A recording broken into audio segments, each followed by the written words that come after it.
Hello. Hi, guys. Good to see you. We're going to get our session started. I'm so glad that you are here. I am excited that we have some folks that are joining us to listen and to learn.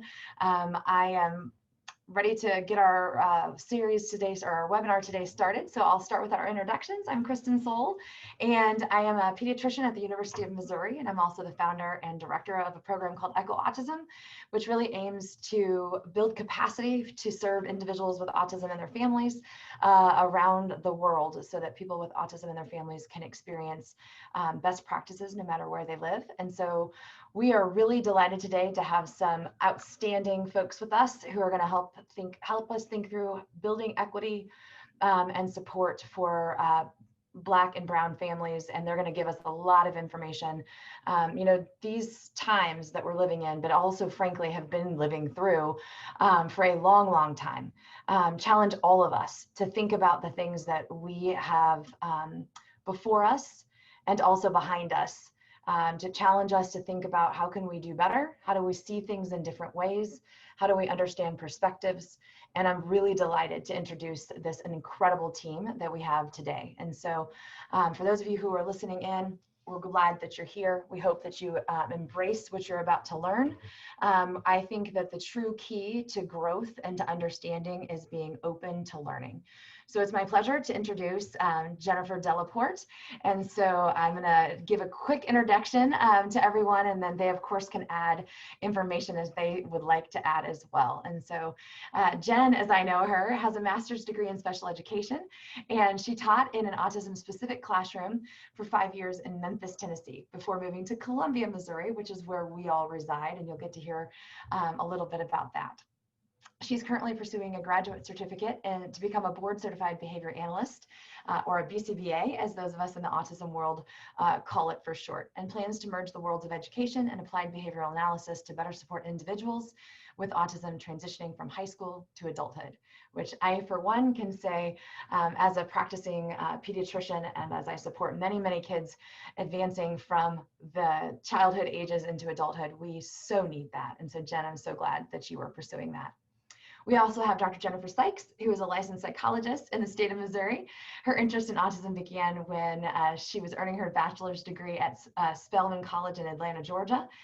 She received her master's in counseling at Fayetteville State University in North Carolina, where she worked with children with developmental challenges as a practicum student, and then also with typically developing toddlers and preschoolers as a preschool teacher, which I'm sure was delightful and fun. She earned her doctoral degree in counseling psychology at the University of Missouri Columbia, which again is where all of us are from. And Dr. Sykes completed her postdoctoral training at the Thompson Center for Autism and Neurodevelopmental Disorders, where she's currently employed conducting autism evaluations in addition to training doctoral students, predoctoral interns, and postdoctoral residents in autism evaluations. She possesses expertise in autism evaluations with children ranging in ages from 18 months to young adulthood, and additionally is passionate about the family experience during appointments and parent training related to child behaviors. So we're really grateful to have her expertise here as well. And then certainly last but not least is a dear friend of mine who I've come to know over the years, for both personally and professionally, is Tina Jones. Tina is a licensed professional counselor, and she's currently working at FACE, which is a program here in Columbia or Boone County, which is the county that we reside in, as a case manager. She's part of Sharing Our Strengths as a parent mentor and as a former LEND trainee, which is a national organization really building leaders in neurodevelopmental disabilities. Most importantly, though, she wants you to know that she is the parent of a daughter that's diagnosed with autism spectrum disorder. And I can tell you that her daughter and her son are very blessed to have an incredible mama. And I can't wait for you guys to get to hear from all three of these lovely friends and colleagues. And so with that, I'm going to turn it over to them to kind of walk us through some content, and then we will have an opportunity for some questions and answers. You will note that you can share your thoughts as well as questions with us in the question and answer box. That's going to be the easiest place for you to be able to share your questions, and then we will get to as many of those as we can. You know, we really embrace open communication. We ask you to be respectful. We ask you to be open as well as very open to learning. This is a time where we are trying to build equity and support each other. And I understand that sometimes people come at this as a, well, why are we separating, Black and brown families from everything else? And I think you're going to learn today how that may not be the way to consider this particular topic. And so I'm really encouraged by that. But feel free to comment. We welcome your comments, but obviously keep those respectful. And we'll go ahead and get started. So I'm going to turn it over to all of you. Thank you. Hello. So thank you, Dr. Soul, for that awesome introduction. I'm Dr. Sykes, or Jennifer. This is the other Jennifer. We're already in the same germ network while we're not social distancing right now. Christina has not been exposed to our germs yet, so she is at her home. And so we're gonna kind of ping pong off this presentation together. Christina's gonna interlace her experiences with some of what we've learned just from our experiences as clinicians and also from some of the research around these topics. And then, like Dr. Soul said, feel free to pop into the question and answer option and add questions as they come up, and then we'll have some time for questions at the end. Okay, is the correct screen showing? Can everybody see the slides? Okay, awesome. Just checking. You never know with Zoom. Oh, let's see, already. Okay, so our objectives for today, we just want to talk about and increase the awareness of how autism in combination with some of these other demographic characteristics, they interplay with each other, and they can add different challenges and change experiences based on, in particular today, race, but also gender, sexual orientation, lots of other variables. So we're gonna talk a little bit about kind of intersectionality. Provide a starting point to discuss the concept of like cultural humility, share some resources, and then also Christina is going to be sharing her parent perspective and some of her expertise as a clinician as well. Cultural humility. Yes, so cultural humility, some of you may not be aware of that term.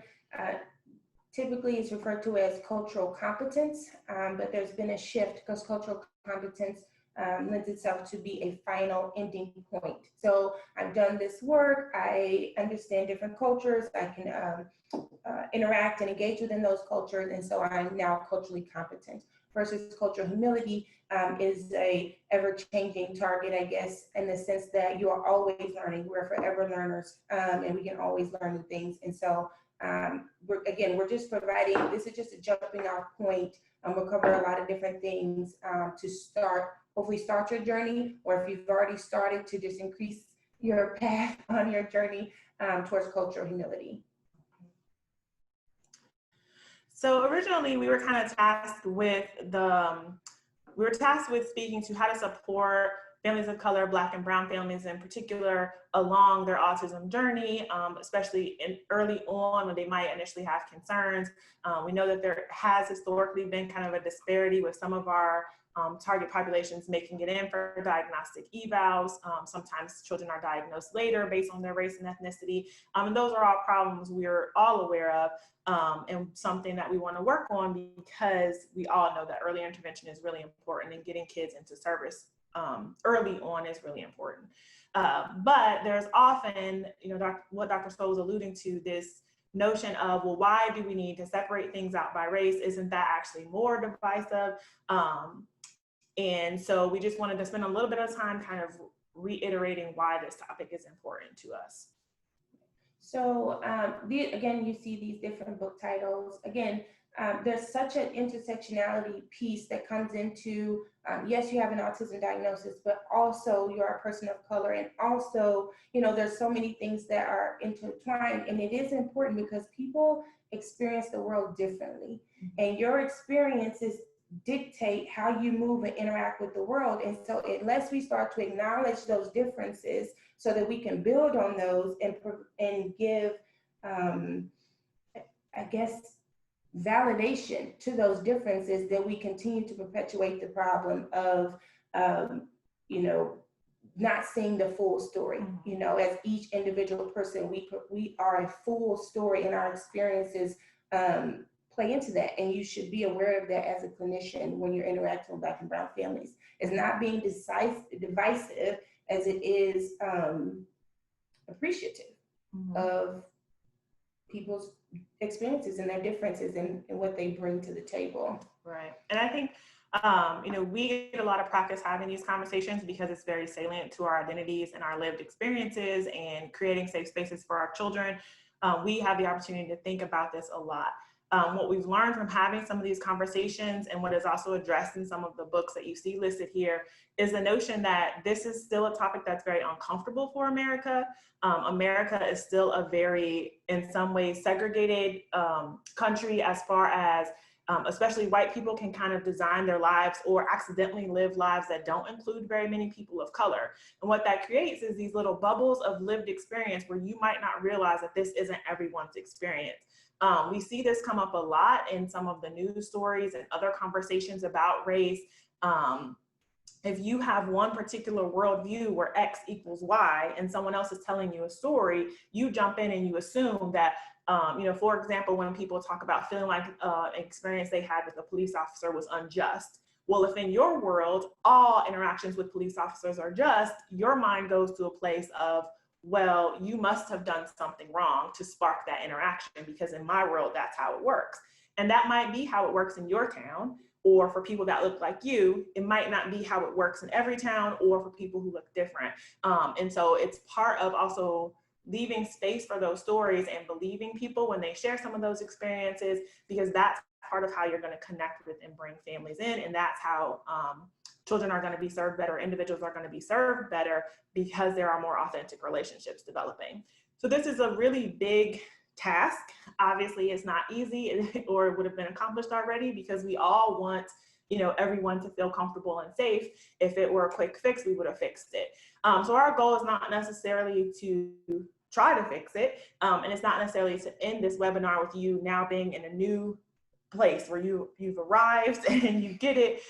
We really just want to spark some thoughts, spark some conversations, and give you some resources to hopefully feel inspired to delve deeper into this and understand why some of these experiences might be different, or why you might have different types of interactions, or certain patients aren't walking into your door, or as a family you're finding it harder to connect with certain providers. These might be some of the factors that come into play. Okay. So again, into why it's important to discuss. I know, Christina, if you wanted to talk a little bit about how that plays a role in with your family. Oh, I think you're still muted. There you go. Sure. I would like to kind of give my experience as having a Black girl with autism. As you see on the chart, you see how a lot of these overlap one another, because it very much is a part of her identity. So when we go into certain spaces, a lot of times as a mother, I have to consider how will people receive her as a human being, and also with the different identities. So for example, a lot of times we find ourselves trying to get past hurdles just because of her disability. And then we have hurdles of like, we find ourselves in a situation to where maybe her disability is not the issue, that her race is the issue. And so these are all biases, or they were opposed upon us as individuals, as people. And so it's just really important, especially for providers, to know that they're not bringing an extra layer for us as individuals or as families, that we have to overcome not only just the disability, but we also have these other layers that we are also having to deal with as a girl, as a female, as a Black woman. The things that we have come up against, sometimes it's not her autism that is the problem, it's her race that is the problem. So these are challenges that affect us all of the time, and it really affects the way that we interact within the community. So. All Right. And I think when we were preparing for this presentation, some of the things that we talked about were, for some families, feeling like race was really impactful in seeking out a diagnosis. So feeling that, the answers they got or the theories that were suggested about their child kind of varied and were impacted by race. There's a lot of research that talks about people tend to view Black children as older than they are. There tends to be like an aggressive or disruptive filter through which we kind of view behavior. So for some of our Black families feeling like, ADHD or disruptive behavior type diagnoses were suggested before autism, even in the face of some pretty significant red flags for autism. But then moving along in the journey and feeling like maybe you didn't mesh well with certain service providers, or they weren't respectful of your culture, how your family did things, what your values were. And as providers, that's a really interesting balance to strike, because we do have this research base and we want to do everything evidence-based. But we know that all the evidence isn't necessarily based on every family. It does not include every family. And so then when we're trying to tell a family, well, this is what the research says you need to do, if that doesn't work for the family, that can create some challenges in that relationship and in the services for the child, which aren't always respected, honestly, and are often laid at the feet of the family as like they're the problem. And we as professionals, I think, don't always recognize how our own behavior could have sparked into that, and our lack of awareness about different cultural dynamics means that we weren't as understanding and accepting for some of our families. Yes, and I absolutely saw that when we began services. We lived in a multi-generational home, and so it was difficult to have providers understand the dynamic of what that is and what that felt like, and to be inclusive of not only the fact that the way that we honor her Nana, but it was also really challenging also for some providers, not all, to understand how vital those relationships were to us.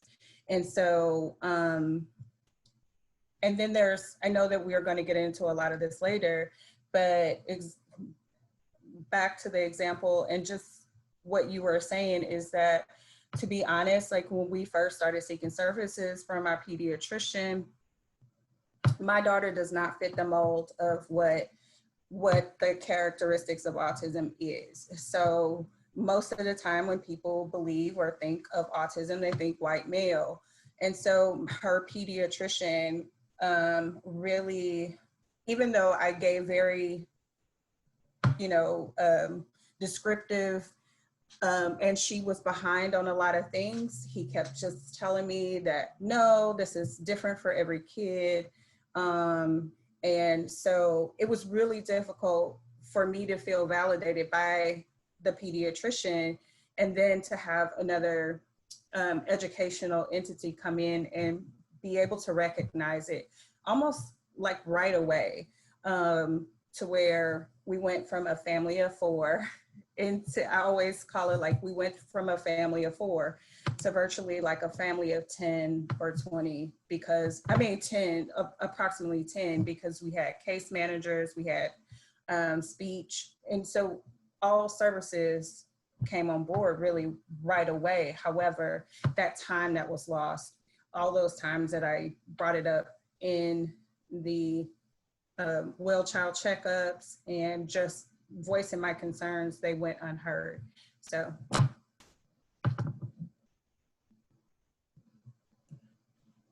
Okay, so you're gonna hear, these are some of the words that we're gonna use. BIPOC is not new term. Some people credit it to Janice Adams. I think the earliest it was used on social media was like 2013, but it stands for Black, Indigenous, and People of Color, just as a way to highlight Black and Indigenous people experiences. And people of color, our experiences and the unique experiences that we have and what we provide to the world. It's great.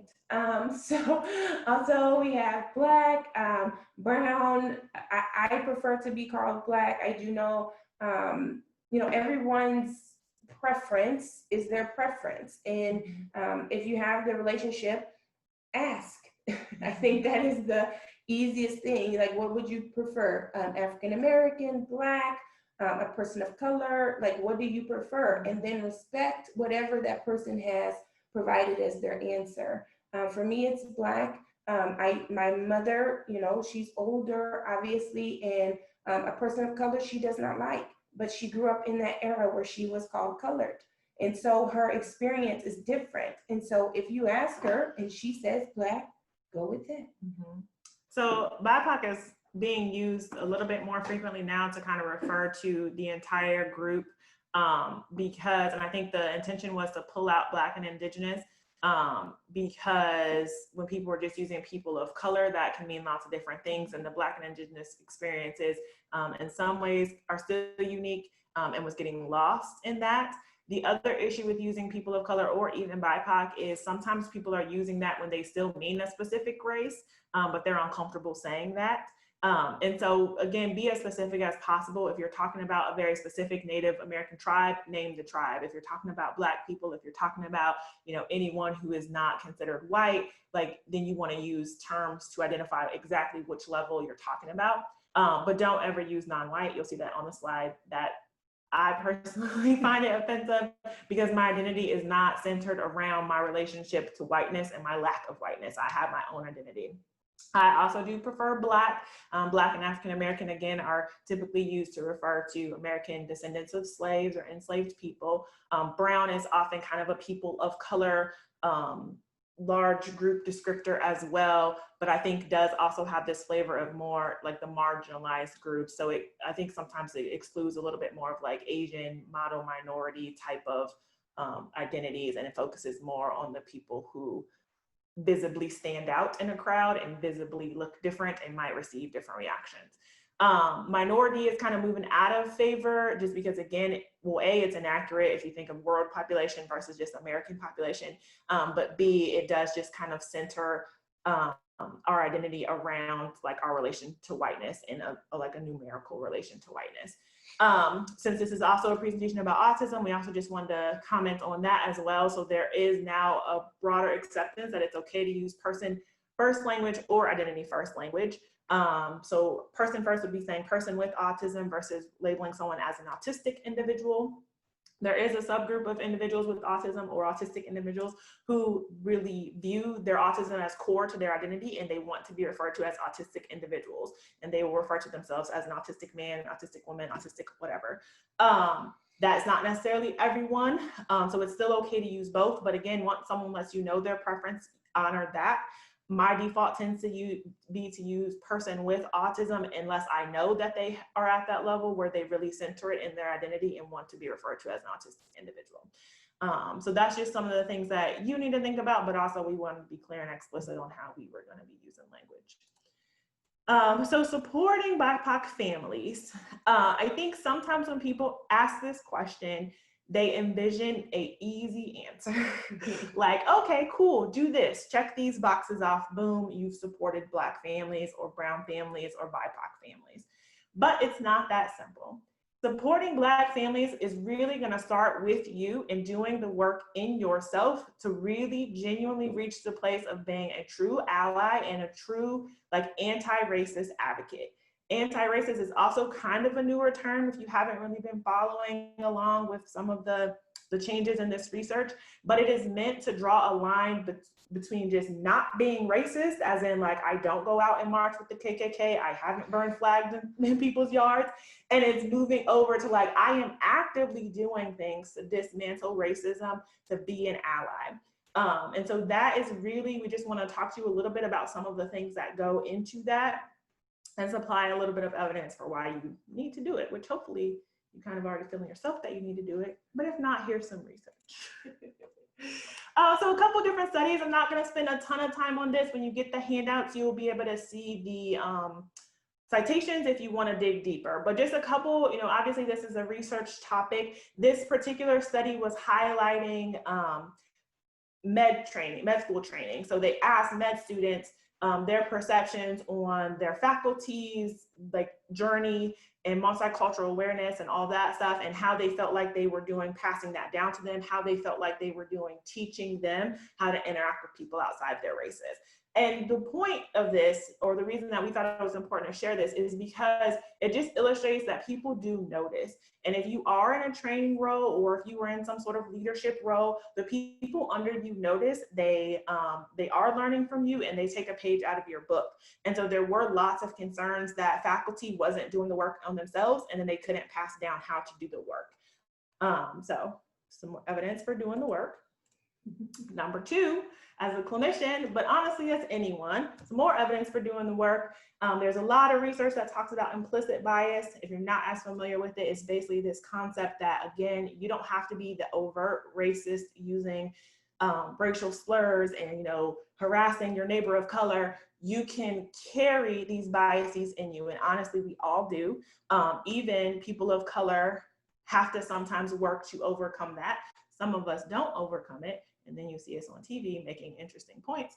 But it's this notion that media representation, experiences that we have, the lack of experiences that we have, who was invited over to our house for dinner, you know, who did we cross the street to avoid, who's described as a thug in the news story, you know, whose mugshot is presented versus whose family photo is presented. All of that stuff seeps in. And what you don't always realize is that's building a filter in between you and the person in front of you. And you will view them through your own filter. And that creates a disconnect in the relationship. And often our filters are slightly incorrect. So we hinted at some of this earlier, like there's been a lot of research that talks about how we tend to view Black children as older than they actually are by 3 to 4 years. So that's a pretty big deal. Again, I mentioned we tend to view Black kids' behavior as more disruptive or negative. And there's been lots of research about like schools and teachers and having kids engage in the same behavior. And teachers' eyes or teachers' punishments go more harshly towards like the Black and brown kids. So those are some of the ramifications of implicit bias. And you as the actor don't always realize it. But we'll talk a little bit about how the receiver does pick up on it. And so then the last portion is not so much research-based, but just again from our clinical experiences and from Christina's experiences. As a parent, we have definitely heard from parents where they have had a negative experience in a service. And if you're not super familiar with the system and all the different services, this is your first experience in a service, you sometimes discount the entire service. Not always recognizing that there are good providers and bad providers in every discipline, every service. So if you feel like you're not getting the answers that you need or want from a specific provider, interventionist, whatever, continue to advocate for your child, and the service might still be valued for your family. It might just be a mismatch between the person providing it and you. Okay, so Jen's going to talk a little bit more about understanding some of the historical context. We wanted to highlight this because I think unfortunately in our country, we've had a history of viewing people of color through this deficit lens. And so when things are different, like if this is what white people are doing and this is what another race are doing, what white people is doing is the standard, and then whatever the other race is doing is kind of looked down upon. So one of the things that you'll see sometimes in research when it talks about why aren't certain families coming in for services is this notion of mistrust in the medical system. And then sometimes it's presented as a deficit, like we're just unnecessarily paranoid about the medical system. We just unnecessarily don't trust white people. And that's why we're not going to go see a white doctor or take our kid in for a white service. But we like to highlight that like there is a valid distrust, and this having an understanding of historical context comes into play when you understand the Tuskegee study, infant mortality rates in Black mothers, Henrietta Lacks, if you're not familiar with her story. These things occurred in history, and so these things are generational. My grandparent told me these stories, and so again, there's this valid distrust in the system. There's tons of research, and there's these patterns of, you know, the system disproportionately being negative for Black and brown families. And I just think that people, again, they discredit that as, oh, it's unjustified. You just don't want this service. You just don't want to work hard and, go see a provider. It doesn't matter what color the provider is. You should just go and get this, whatever you need. But there really is, again, valid distrust. And, I'll share a short story. When I was pregnant with my second child, like me and my husband had a code word for if I felt like I was not being listened to, then he was going to jump in and help with that situation because of the infant mortality rate and the high risk of mothers, Black mothers, when we're in the healthcare system and giving birth. Like I was, I don't think some people think about those things and what we have to think through just to go and have a baby. That is a life and death situation for a lot of Black women. And we just need to be mindful of those things. Also unequal access to services, the criminalization of Black people, these stereotypes. I am very much aware, again, when I go into a doctor's office, how I speak and those things. And so even, and Jen will talk a little bit more about it as well, you spend so much time sometimes trying to make sure that they understand that you are educated and you know what you're talking about, and that you, again, just trust what you're telling them, that they miss, there's a disconnect there. And again, like I said, Jen will talk a little bit more about it. And again, all these things are just so that, again, we're trying to increase awareness and understanding of how these things intersect and why we need to have these conversations about these issues. I wanted to speak a little bit to that of our experience that we had just recently with a doctor, with a specialist actually. My daughter had been going through really a lot of stomach pain, a lot of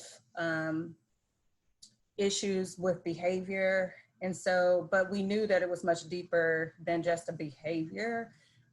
So we went to a specialist and they just basically kind of brushed us off. They said, oh, all she needs is like basically laxatives and it will be fine.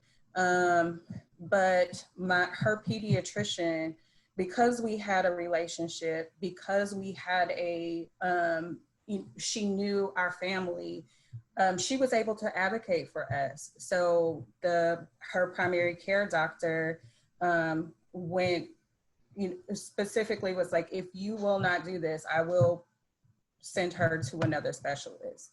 So it was a hurdle, again, one of those situations to where pain that sometimes is perceived when as a Black person is not the same.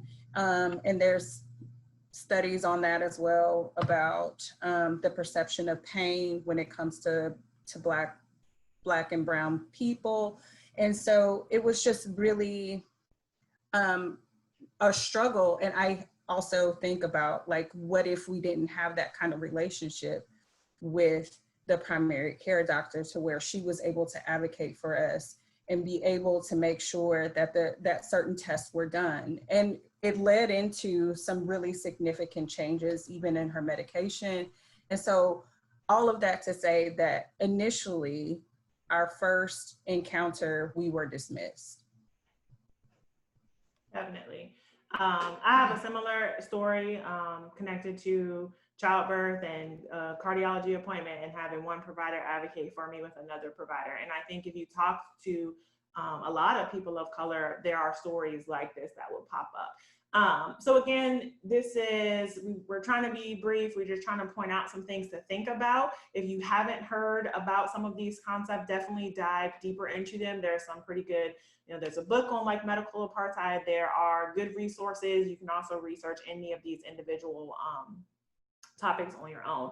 But it's just, again, to highlight that if you are fortunate enough to live in a community where you feel supported in your medical community or in your medical care, that's a privilege, and recognize that. And then don't let that convince you to discount other people when they say, well, that wasn't my experience, that's why I don't want to seek out X or Y. And so this was just kind of a study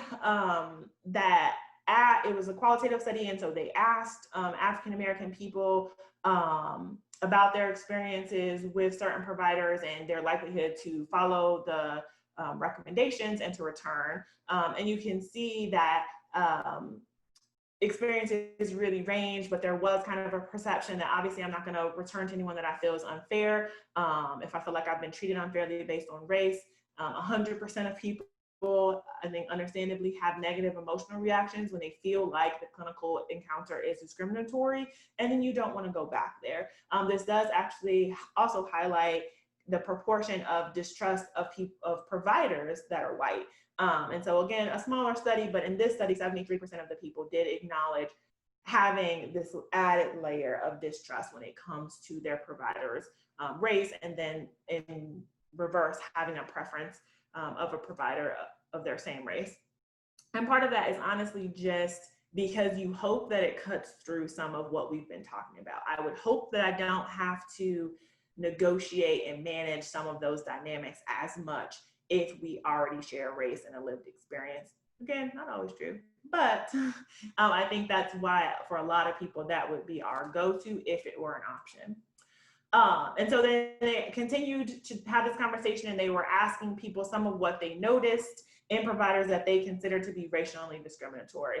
And so again, this was for physicians. So physical touch during exams was something that came up, and feeling like physicians were avoiding touching them. People feeling like their providers are making assumptions about their ability to afford services, and so recommending or not recommending things based on what they think about your financial situation. And then just feeling like some doctors were kind of blah about reaching a diagnosis and figuring out what was going on, which I think matches Christina's experience, and it matched my experience as well. And if both of us hadn't had another provider kind of on our side, in our corner, like who knows how these situations would have ended, and we would have been some of the statistics that you read about. So for doing the work and making sure that you are part of the solution and not part of the problem, you definitely want to be working towards addressing your own implicit biases.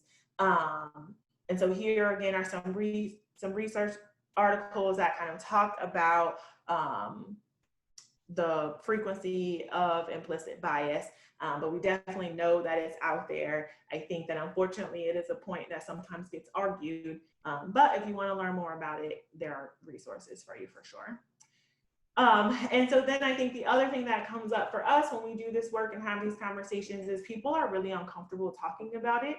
And therefore, then again, we have our own natural implicit biases, but it throws up an extra wall of kind of defensiveness. There's a lot of miscommunication that can happen in these conversations because of the assumptions of the person on the receiving end. I've had plenty, I need to stay off the internet. There are like lots of conversations, and some of it makes sense. Like it makes sense that you might assume, well, you're vilifying all white people, or you're saying that we all did X and I didn't do anything. And you're blaming me for what my ancestors did and things like that. Those are all misperceptions. That's not actually any of my intent. If that's what your brain is telling you I'm trying to do, then we need to pause and have a different conversation, because that's not what I'm actually doing. So part of the way that you get your brain comfortable with having these conversations is by having them.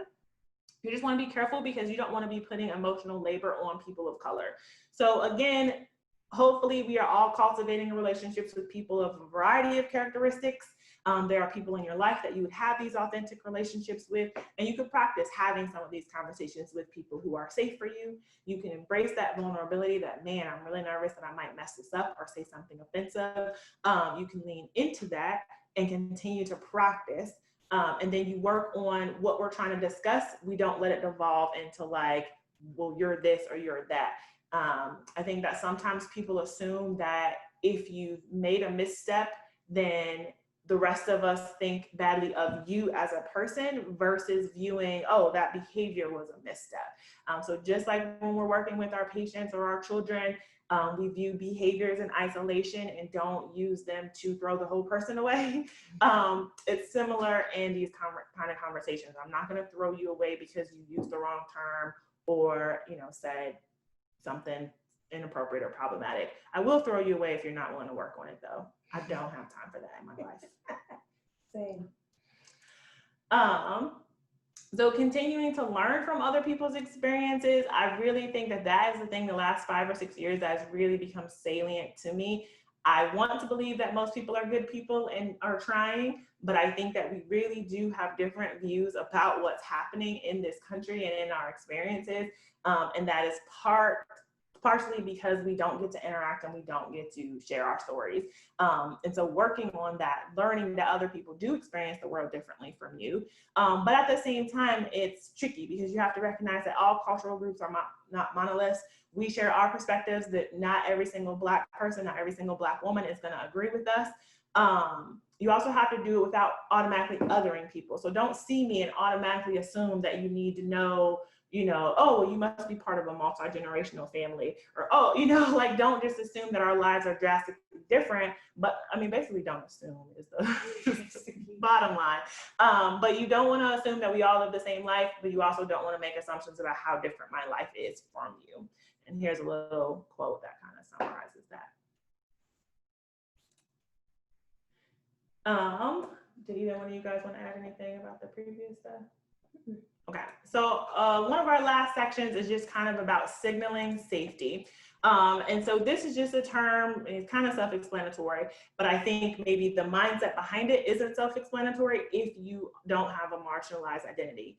But it's this layer that in any interaction that I have with someone who doesn't share my identity characteristics, if something goes wrong in that interaction, I always have the hypothesis that it might be race or gender related.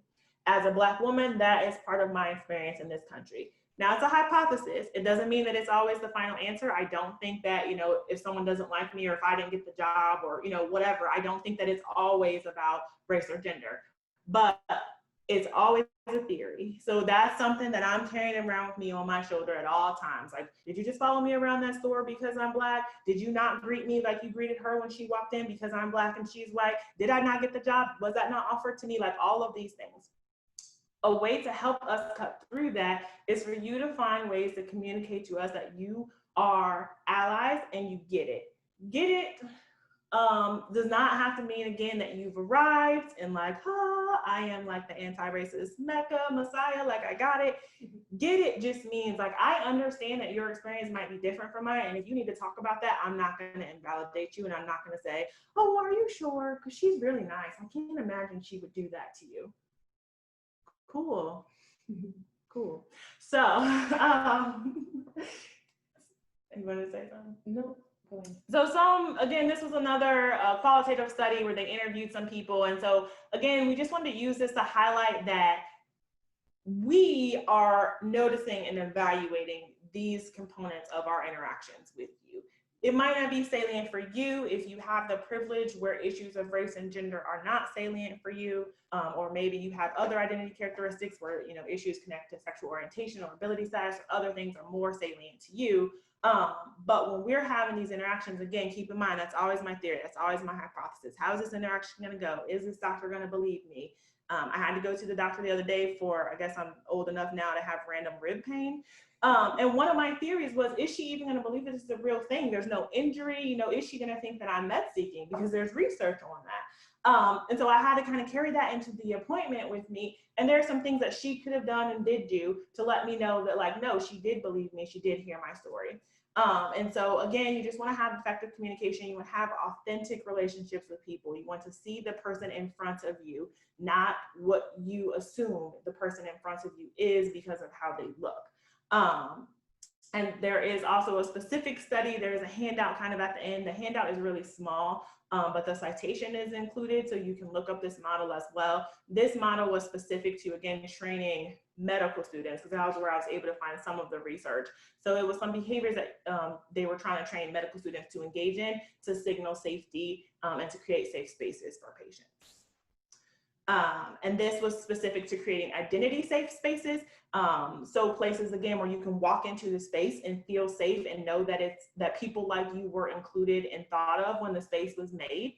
And one of the reasons why they really advocated for this was because what Jen was talking about earlier, that kind of stereotype threat. that sense that if I walk into this room, are you viewing me as the angry, uneducated, poor Black woman? And do I have to spend some of my time and energy figuring out ways to communicate to you that I'm not that? Or if I am that I'm still worth your time and listening to. And that takes up some of my cognitive resources, so I can't fully connect to you and I can't fully benefit from the services. So if having good, authentic, quality services is one of your goals, you don't want people having to waste some of their energy, like, oh, did she just think I said that because, you know, like, you don't want people having to spend some of that time doing that. Oh, I don't know why that's in there twice. Oh, here's the related info piece. Oh, that's okay. So this is just another, again, we're trying to give you guys resources and not talk your ears off. So this is a little bit more from that same article about stereotype threat and how it can like lower cognitive resources. So if you want to learn more about that, this is kind of the evidence for that. And then some resources as well. We do highly recommend that everyone sign up for local diversity initiatives. Columbia is doing a pretty good job with having some community-based things, but also our universities are doing a pretty good job trying to roll out programming. Obviously, a lot of stuff right now is on Zoom. So seeking that out, one of the things that I've seen suggested on the internet that I thought was really helpful was following people on different social media platforms that share some different identities from you, because then you get to see what they're sharing, what's important to them, get to read some of their opinions without putting more work onto them. It's a more passive activity for them, but you get to benefit from it. And then definitely seeking out and building authentic relationships with people, not in a way that like tokenizes them or fetishizes, you know, not, oh, I need a Black friend, but, you know, put yourself out there, get outside your bubble, meet new people. And when you click with them and they happen to be of a different characteristic, like cultivate those relationships and cultivate that safety for them so that they would feel comfortable sharing some of their experiences with you. And then this last bullet point is from the Transition Academy, which is an organization in Kansas City. And they did a webinar where they had a lot of Black families from all over the country shared their experiences with the autism diagnosis and getting services. And so I think it's really helpful to listen to that. But they also had a white autistic male who is an ally share his experiences. And I thought that it did a really good job. He did a really good job layering in some recognition on how autism creates some challenges, and then having those same challenges and being Black opens up a whole new can of worms. And we thought about spending more time talking about that, but really we felt like the foundational step was getting comfortable acknowledging that this is a thing, an uncomfortable thing, and a thing that needs to be addressed and worked on, because then you will be a safe person for these families. They will come to you more. We talk to each other, we figure out who is safe. Your name will start to come up as someone who is safe and who believes, and then you will get the pleasure of having more of these families on your caseload, because we're delightful. Yes. And I just wanted to also like reiterate, for me as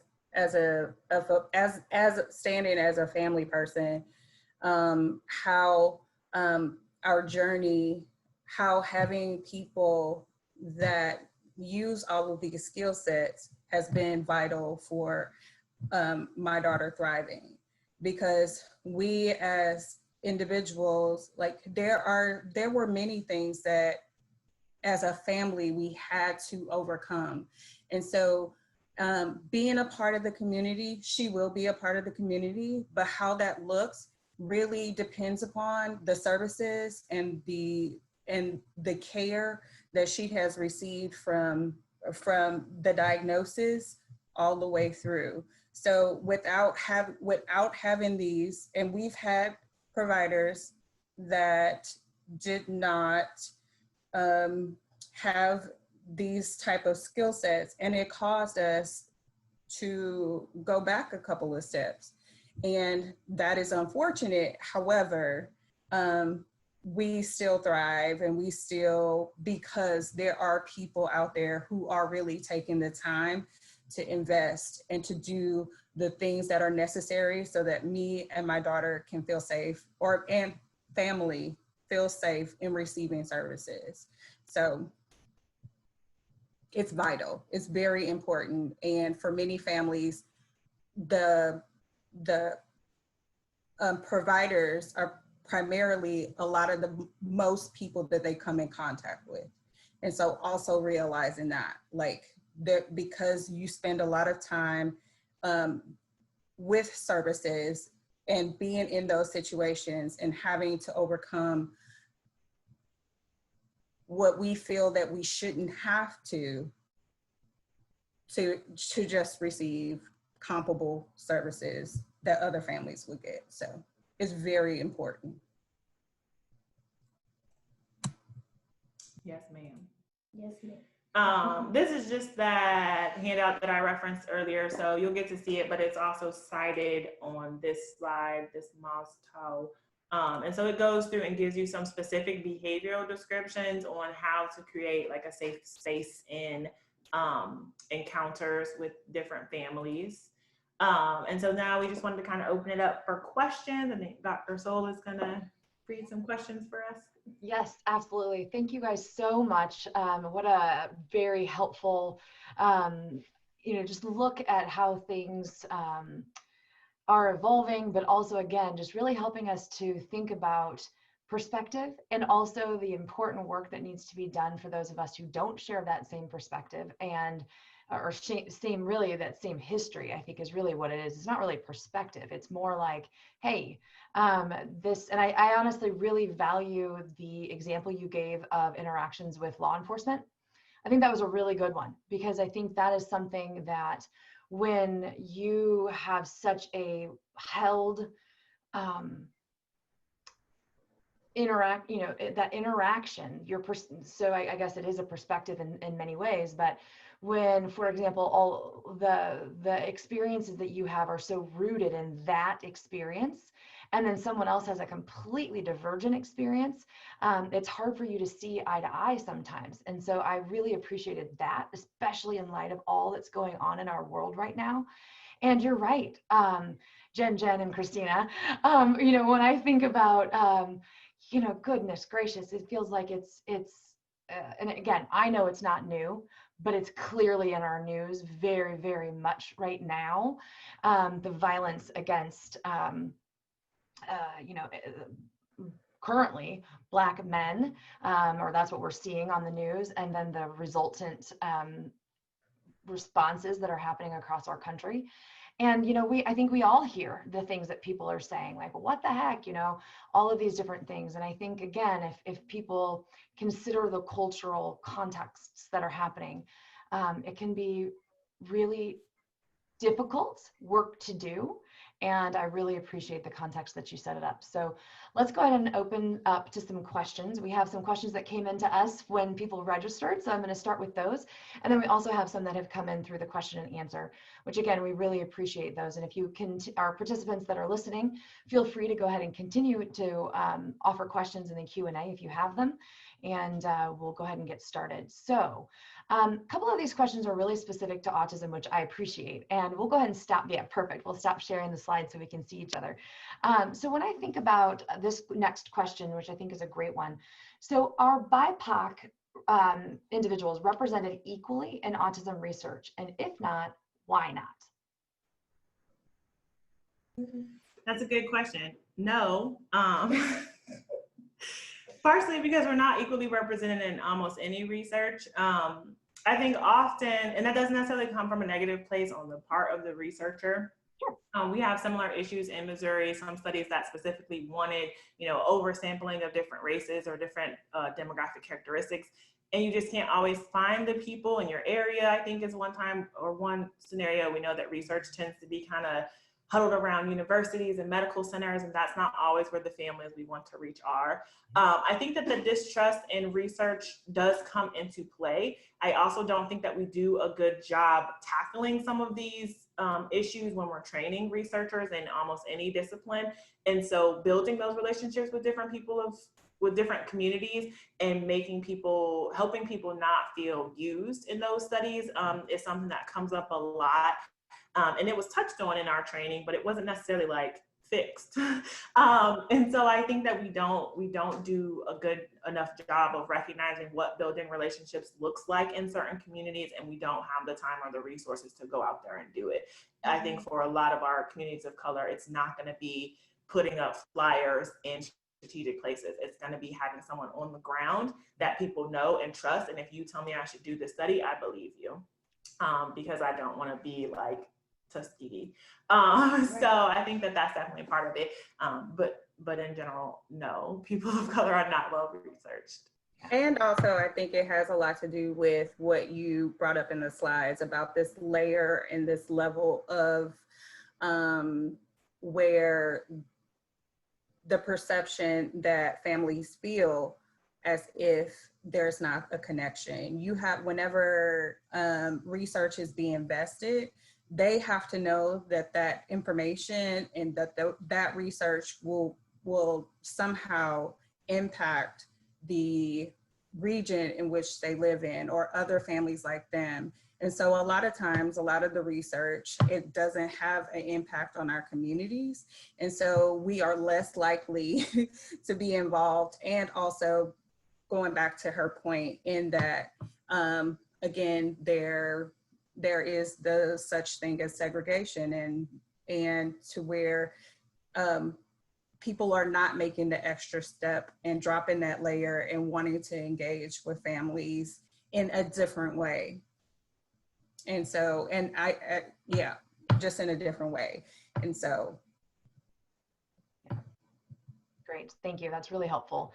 You know, and I think that could be a talk in and of itself, thinking through strategies and the importance of that. And I know for the listeners who don't know me, helping to think about diversity within research and diversity in many different spaces. So everything from geographic diversity to racial diversity is something that I'm really invested in. And so I think that that's a really important thing for us to think about, because when we try to help families of people with autism, and obviously people with autism, then, you know, if we have a limited lens into that community, meaning you know what I mean? So like if we're only looking into the lens with one angle, then it only gives us so much information. And so it's so much better if we can have a bigger perspective. So anyway, thank you. That was really helpful.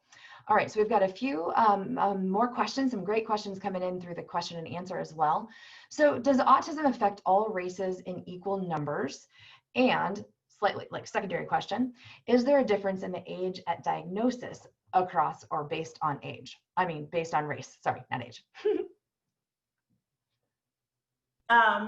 The theory is that yes, autism would play out similar quantities across race. We know that there's a genetic component, and because our research has not been super diverse, I think there isn't a ton of statistics to answer that question fully. Because we don't know if, maybe there'll be little genetic pockets that will pop up in certain groups or influence the rates in that way.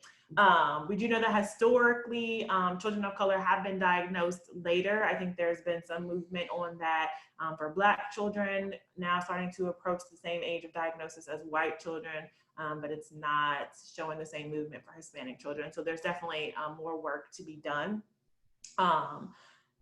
We still don't know what we don't know. So we don't know, if there are still subgroups of different populations that are being missed, and that would shift those numbers in one way or the other. But yes, what we know about autism and its genetic components and its neurodevelopmental nature, we would assume that it would show up universally, but maybe be recognized differently and labeled differently. Gotcha. Great. Thank you. And along kind of those same lines, as we think about, differences in the age at diagnosis, access to different, therapies, all the different components, and you touched on this in your talk, thinking about, well, how do we help think through things with families about what can they access, what do they want to access, what's in their value system, all of those different things. One of the things that often comes to mind is, as a provider, as a clinician, what are the things that we can do to try to reduce barriers, for example, into our services? Are there things that you can think of that might be helpful So it's essentially the same question, like how can we improve access? And at the same time, how do we reduce barriers? So again, whichever angle you want to take it, increase access, reduce barriers. I just want to speak quickly because I'm a parent, and Yeah.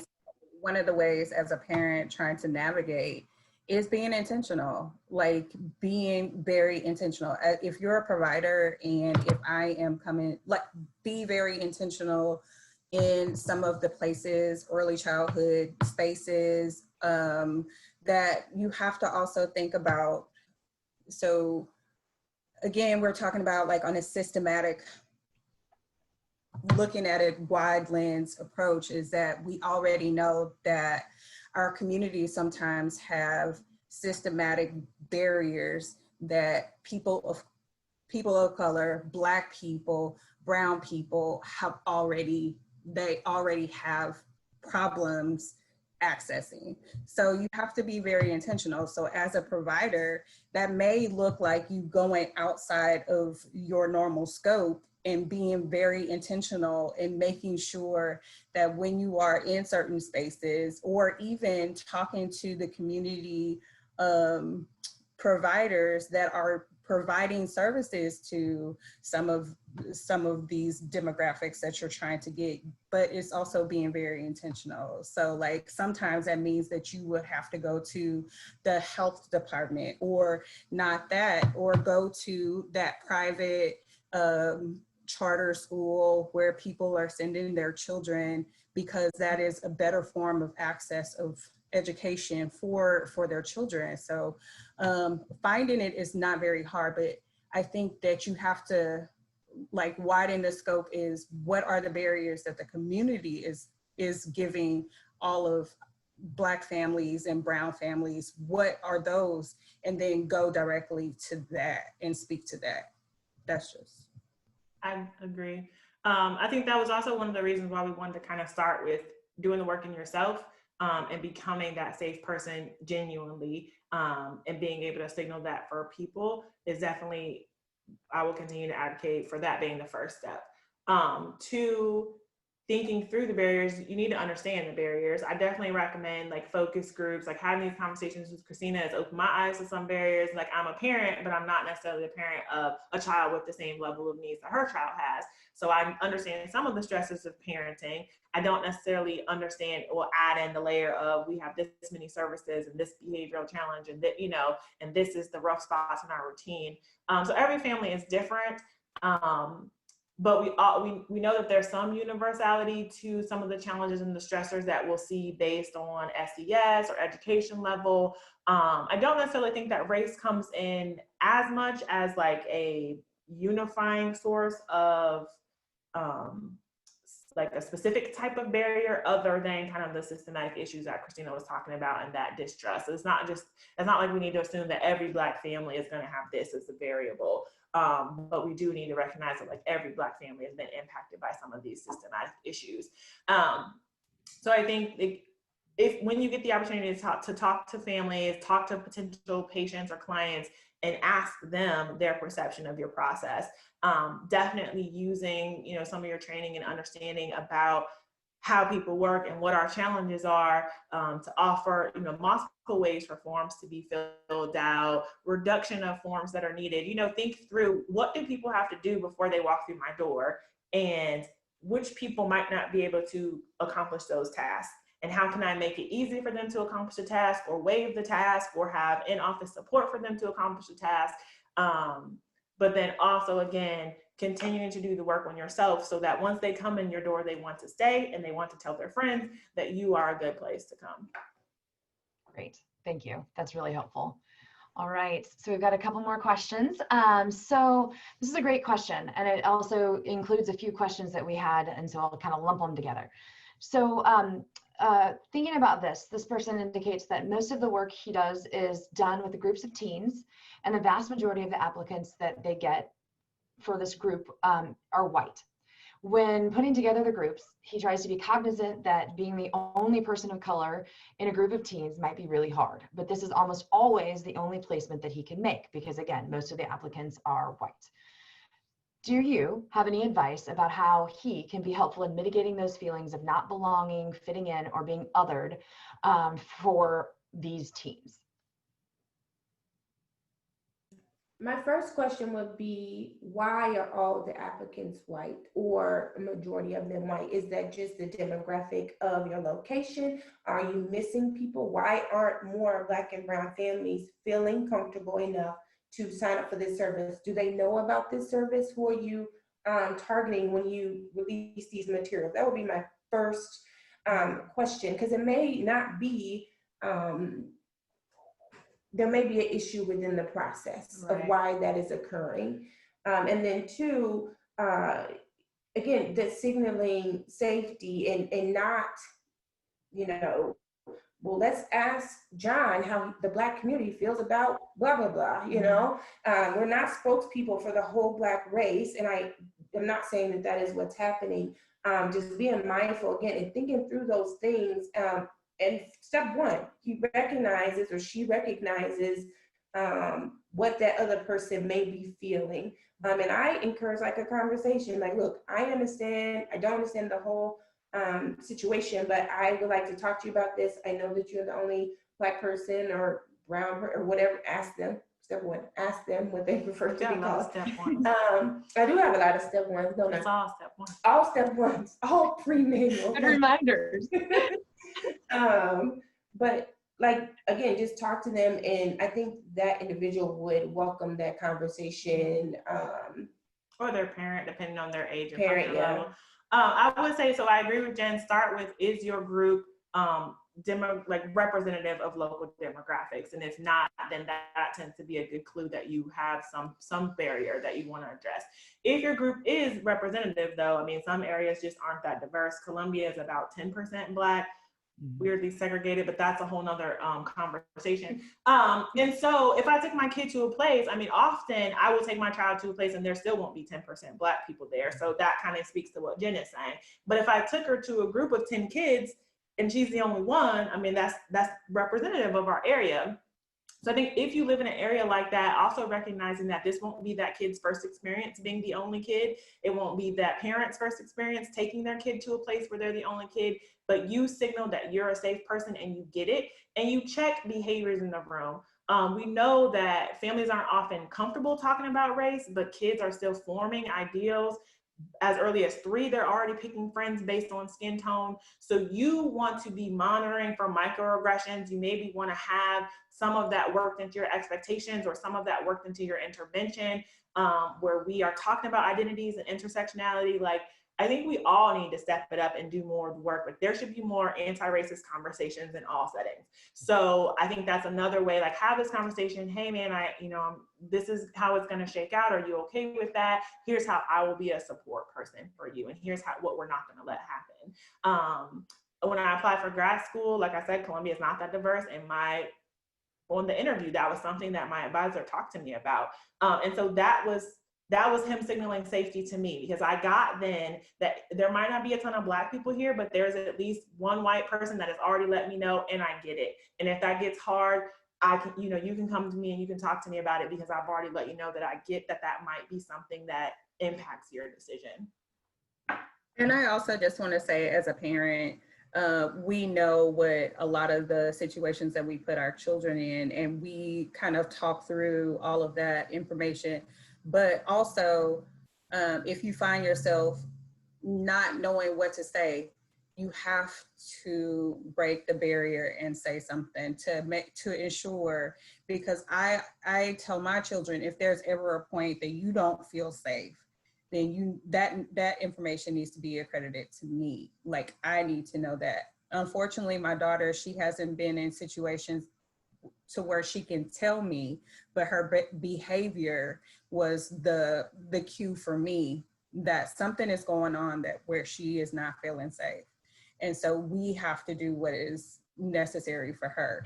But if you ask parents, we already know what those challenges are, and we are willing to share that information. And then also realizing there are some things that as a group of teenagers or as a group of, they like the same things, they do the same things. So you don't have to be so intentional with that. However, being intentional in making sure that you set an environment that is culturally accessible or accepted for everyone, that responsibility is on the provider. Yes, absolutely. I think those are such well said comments and so important. Thank you for that. That's really, really helpful. And the person who asked that particular question also said incredibly helpful. So thank you as well. And so certainly things I think that seem maybe obvious, but they really aren't, you know, and I know that many of us, and maybe you three think like that they should be obvious, but sometimes they're not. And so I just can't think, I know I've said it already, but I'm thankful that you're walking many people through this and, you know, helping to navigate some people's first steps, right? And so I know, Jen De La Porte, you said step one, and I love that. And sometimes step one is listening to a talk like this. And if that happens to be somebody who's listening, good for you, you're here, right? And awesome. And if you have been working on yourself for a long time, well, hey, take away something new or keep trying something else. So we've got time for a couple more questions. So thinking also about, still kind of along those same lines, and then we'll wrap up with one last question after this one. So 2 more questions. So, you know, those folks who continue or who are running groups. So again, kind of another group activity based question. This question's about an activity based group for teens. And this group facilitator has a good gauge on what white suburban kids are into, but struggles more with figuring out what kinds of things people of color, children of color, BIPOC kiddos, whatever, are into, and doesn't feel as confident in that. And so ideas about how to get more confident in that or what to do. So this is an interesting question because we talked earlier about kind of not viewing races as a monolith and not othering races. So I first would want to check and make sure that that's not what's happening. If you have some data or some examples that let you know that like, oh, I tried this activity and it didn't hit with this population versus that population, then that's something and you want to rework that activity. But if it's just kind of your own fear that like, I don't know this group as well, I'm not gonna know what they like. I think that was part of Christina's point earlier of like teens are teens, you know, like if they're, you know, obviously if you have like immigrants and international students, that might shift things a little bit. But if you have American teens, like American culture is a thing, and it's a thing that we're all exposed to. So the same video games, the same music, you know, top 40, all that stuff, all teens are hearing. And then there might be some more specific interests based on region or race or SES or different characteristics. But I would kind of start there, start with what's universal, turn on MTV, turn on, I guess, Nickelodeon, depending on how old the teens are, immerse yourself in some of that and design activities around more universal culture. Just be mindful of like representation. So if it involves materials and manipulatives, making sure that you don't have like all white characters, all white, you know, pictures and things like that is also a step. And then as you get to know your group, you know, maybe one of your activities is something where they get to have a voice in what they're doing and they get to work together as a group. And that's both going to help you in the moment, but you're also going to be learning for, you know, the next rounds of the group. Oh, last year they really wanted to do this, and maybe I did see a split based on race, and you know, the Black kids wanted to do this more and the white kids wanted to do that. And so now you're learning, you're educating, and you're learning about the population that you're working with, versus, you know, for me to try and tell you some activities is me making assumptions about teens based on race, which isn't appropriate. And you brought up a really good point about making sure that the visuals, again, that they see, that individuals see, are representative of your group. So that was one of the things that was so hilarious about one of the providers that I had, is that they created a social story and a visual schedule for my daughter. And they spent a lot of time on it. They laminated everything, and it was white girls, blonde hair, blue eyes. And so it was one of those things that, how is she supposed to identify herself? And that this is me getting my backpack. This is me getting ready to brush my teeth. This is me that are doing these activities. And so it was just one of those moments where you and she, like this provider spent a lot of time based off of this thing, but I just looked at it like, I don't know, like at the minimum, make sure that if you have a group that has visuals, that it is representative of everybody. And we can talk about gender and the diversity and all of that, where that comes from and how people identify themselves. But the real reality is you have to feel comfortable with asking the questions. Going to a Black teenager and asking them what they like or what they don't like, or having visuals in order to show kids on the spectrum about what they like or they don't like, that may take some extra work on your behalf. But if you want to, again, drop those barriers, and again, American culture is American culture. So, but just ask. Right. But you want to make sure to do it in a way that isn't like othering the teen though. So it shouldn't be some weird like, hey, what do Black people like? You know, maybe just ask universally at like your intake session what people are into. And then, base activities based on that and see some of the similarities and the differences in answers. But yeah, I definitely think build the relationships and ask the people is always a good step, but don't be weird about it. I love that. So, I think that our time together is wrapping up. And so I want to be respectful of everyone's time.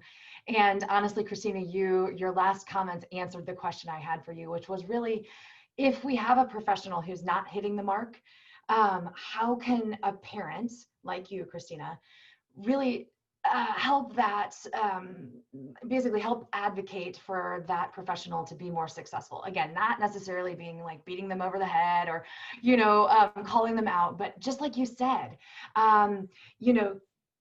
in some situations, it might call for grace. In other situations, it might not. But, thinking about that, and I really liked how you powerfully said that.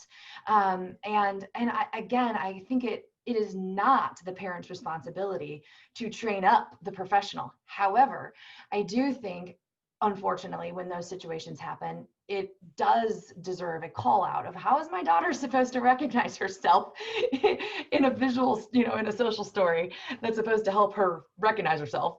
And so those are important things for us to see. And again, what a perfect example to end this important topic with. As professionals, for those of you who are on today with us, we have to understand this important topic. And I think the take-home messages for everyone are to do the work, right? Individually, do the work. And I think that's the really important piece here.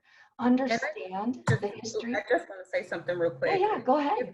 If there are any parents on here, I just want to give you permission to be able to say those things. It may come out difficult, it may not come out right, but at least advocate for your child in that it's okay to not feel okay about a provider not showing up and doing and being what is necessary or doing what is right. So just as a parent to parent, it's okay to tell them you are missing the mark. Yes. And I so thank you for giving that permission, because it is okay. As a physician, I want to know, right? Now, I can't speak for every physician, just like you can't speak for every mama, but I can tell you that I want to know. If I have missed the mark, if I have upset someone, I want to know, because I want to get better. And that should be how we all want to be. We should be striving to improve so that we can do this better. And if we're not striving to do something better, well, then we might need to be asking ourselves some more questions. And so I think, as we, again, wrap this up, do the work, explore yourself, start thinking about what are the ways that you can be that person like Jennifer talked about in her postdoc, where, that person who says, hey, there may be times where you're not feeling like you have a lot of support. I can be here if you need that. Or I can be a person you can come to. Figure out a way that you can be an ally. And if you don't know how, learn. I think that's a really important thing to be. And then in the autism context, we've already got kids feeling like they don't fit in.